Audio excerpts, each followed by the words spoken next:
আমাদেরকে সব রকম চরিত্র প্লে করতে হয়। আমরা কাজ করি, সংসার সামলাই, পরিবার দেখি, লড়ে যাচ্ছি।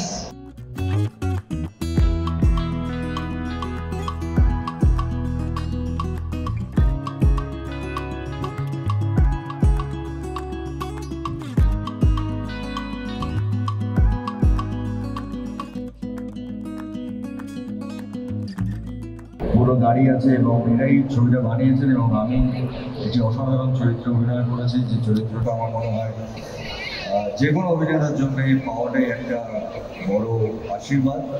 কারণ এর আগে আপনারা আমার দেখেছেন, কখনো লালন ফকির দেখেছেন, কখনো আপনারা আমাকে নেতাজি সুভাষ বোস করতে দেখেছেন, কখনো অ্যান্টনি ফিরিঙ্গি করতে দেখেছেন। এখন যে চরিত্রটা আমি করেছি ভবানী ঘটক, আশা করি আপনাদের সবার খুব ভালো লাগবে। আমি এইটুকু বলতে পারি, এইবার পুজোয় আমরা আসছি একটা বাংলা ভাষায় একটা বাঙালিদের ছবি নিয়ে, এবং আমি মনে করি এই ছবিটার যে গল্প উপন্যাস আপনাদের সবাই জানা, বহু বছর পরে আমাদের পরিচালক ভেরি ইয়াং শুভ্রজিৎ একটা অসাধারণ ছবি বানিয়েছেন, একটা বড় মাপের ছবি বানিয়েছেন।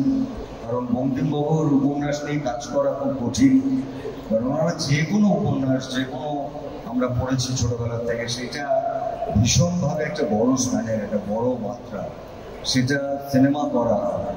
দেবীচৌধুরী আমার মনে হয় এবার পুজোয় এমনই একটা গল্প, এমনই একটা ইতিহাস, যেটা দেখার জন্য আপনারা সবাই আসবেন এবং বাড়ির ছোট থেকে বড়রা যারা আছেন তাদের সবাইকে নিয়ে আসতে পারেন। তাহলে বুম্বাদার জন্য আমরা সবাই মিলে, উনি যেভাবে আমাদের ইন্ডাস্ট্রির সবার পাশে থাকেন, আমাদের সবার অভিভাবক, আমাদের এই ছবিরও অভিভাবক, উনি ছাড়া আজকের ইভেন্টটাও হয়তো সম্ভব হতো না। তো থ্যাঙ্কস টু বুম্বাদা এই স্পেশাল মুহূর্তটা আমাদেরকে দেওয়ার জন্য। আর তুমি পাশে থাকলে আমরা এগিয়ে যাব। আর আপনাদের এটাই বলবো যে 26শে সেপ্টেম্বর রিলিজ হচ্ছে আমাদের দেবী চৌধুরানী।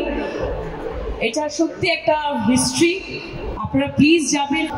আমি আরো দুজনকে ধন্যবাদ জানাবো যারা এখানে আমাদের মধ্যে নেই। তারা হচ্ছে পর্দার পিছনের লোক, আমার হাজব্যান্ড অনিরুদ্ধ দাশগুপ্ত প্রডিউসার, এবং সৌম্যজিৎকে। জয় জয় জয়।